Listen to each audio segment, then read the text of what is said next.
there, welcome back to my channel and welcome to another video. In today's video, I am going to be talking about 10 life-changing healthy habits. Now, you've probably seen plenty of healthy habits videos before. A lot of people do them, and often it'll be the same kind of things that get repeated. So doing enough exercise, eating good food, ensuring you get enough sleep, drinking plenty of water. And while all those things are amazing for you and definitely can massively improve your life and your health, I thought I would take a slightly different route to give you some other ideas of healthy habits that you can implement in your life, which will hopefully bring about positive changes. So most of mine are more focusing on mindset and mindset changes that can really make such a difference to your life, and things that I've sort of changed over the last sort of few years, and things that I've found that have really helped me to get me into sort of one of the most positive mindsets and kind of happiest, healthiest kind of places that I've been in.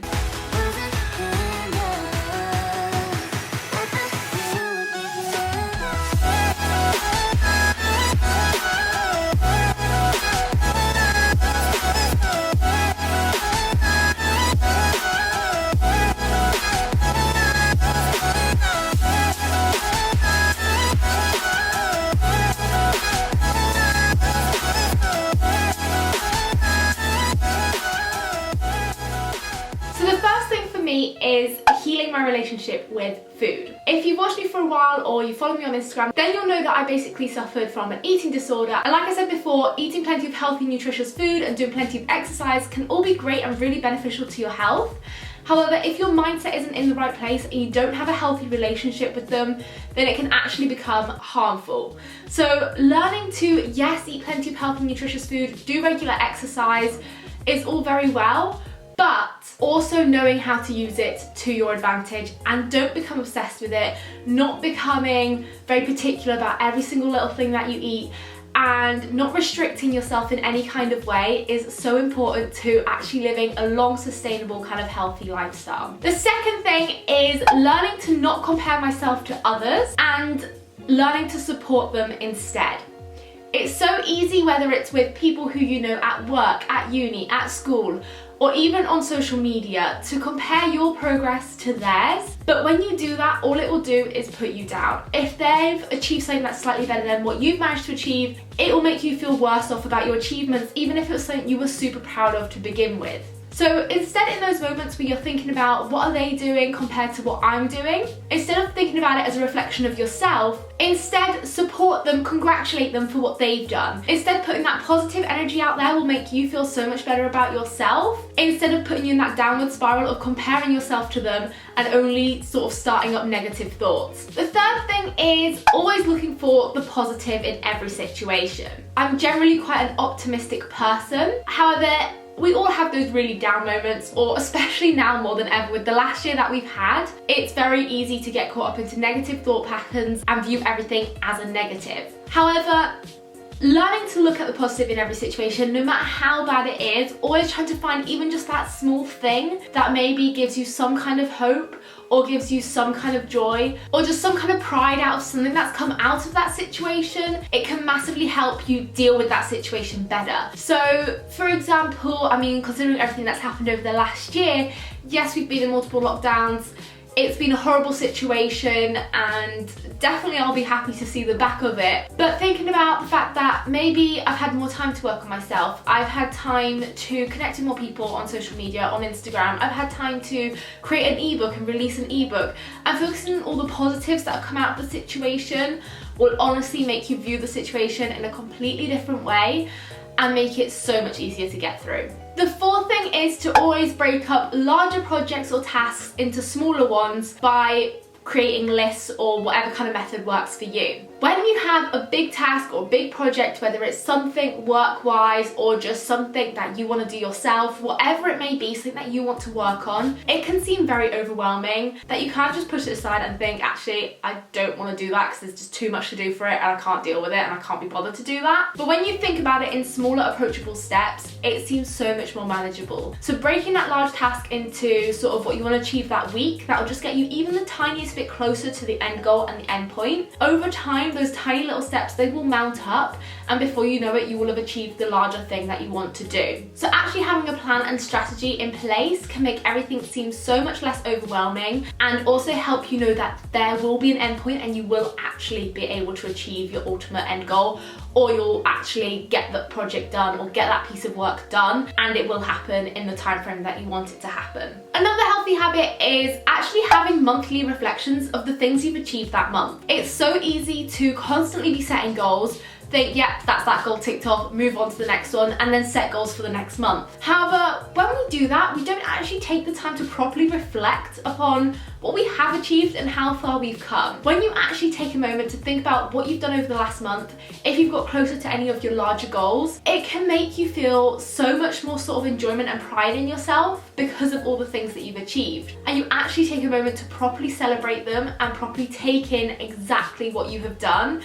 And maybe you're thinking about a year ago, doing what you've done now might have seemed virtually impossible. So taking a moment to realize, hang on a minute, I've come so far, I've actually managed to achieve this, will make you feel so good about yourself and also appreciate all the things that you have managed to do. The sixth healthy habit is learning to not stress over a situation if I can't change anything about it. Whenever I feel myself now getting stressed about something, or something comes up that's unexpected, or something doesn't quite go as planned, I take a moment to think, hang on, is there actually something I can do to change this? Is there something I can do to change the situation and make it have a better outcome? If there is, then that's great, because it's got me thinking about what I can actually do to help with the situation. And if there's not, then I just simply think, well, if there's nothing I can do to change it, there's no point getting stressed or worked up over it, because that's just gonna waste your energy, and at the end of the day, doing that's not gonna change the outcome. It just is what it is. So there's so many other things that you can spend your energy and time into rather than stressing over something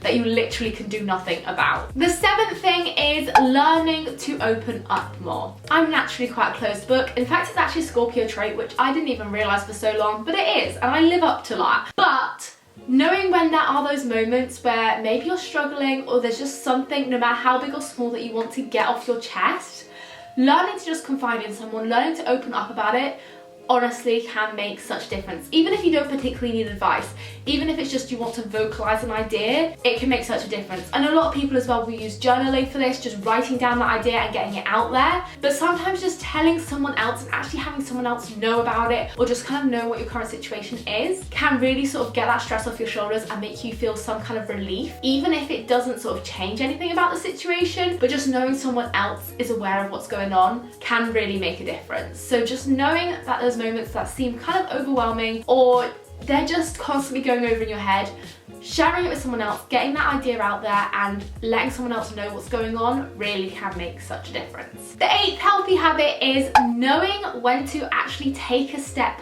back and just stop. Because it's so easy to get caught up in what you're doing, but you can't be 100% on top of your game all of the time. It's just virtually not possible. We're human, we have our days where we feel a little bit more down, where we don't have as much energy, things just don't seem to go right. And at those moments, learning to just take a step back and think, hang on, if I carry on doing what I'm doing right now, I'm just gonna act out of stress, I'm gonna act out of anger, I'm gonna act out of whatever emotion you're feeling, and whatever you're doing probably won't get done as well as if you just leave it for another day. You probably will take longer to get it done, it'll just get you worked up even more, and it'll get you feeling even more sort of tired and defeated at the end of it. Instead, if you take a break, even if it's just a half an hour break, an hour break, or even if you need a full day off just to completely recover, get your mind together and get some rest, then do that. You can come back to it another day when you're in a better mindset and when you can approach it from a much more kind of realistic point of view, and you're not just acting out of your emotions. The ninth healthy habit is to actually make time for the things I love to do.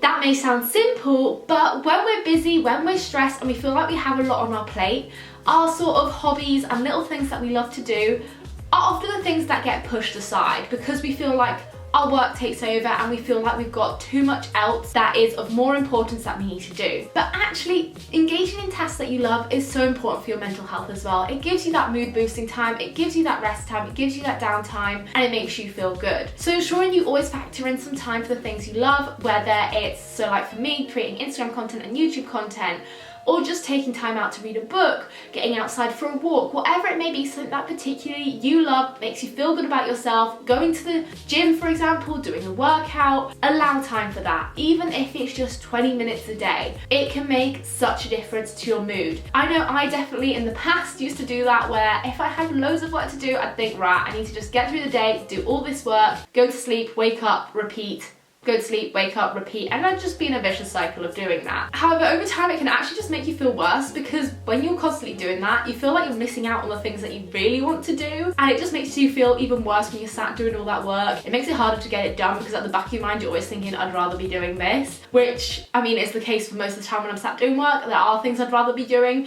but when you're just constantly doing that work, it's an even bigger thought in your mind, and you're constantly thinking, I'm missing out on doing this, I'm having to do all of these hours of work, and you miss out. So ensuring that you just have those few minutes a day to actually engage in a task that you enjoy and makes you feel good is so important. And the 10th healthy habit is to actually ensure you schedule time to be with friends, be with family, and just have a genuine laugh and forget about all the other stresses of the day. This kind of ties in with the last point of ensuring you have time for your hobbies and the things you love. Again, often when you're overloaded with work, it will be your sort of social life that gets maybe pushed aside. However, ensuring that you have those moments with friends will keep you sane. It will keep you happy, and they're the moments that will create the most memories, not whether you sat and did an extra hour of work that day or whatever it is you may have needed to do. Even if you just meet up with some friends for an hour once a week. Obviously, I know right now that's harder, so maybe virtually scheduling time with friends over Zoom or FaceTime or whatever it may be. Having that time to actually speak to other people, having that time to be with friends and family,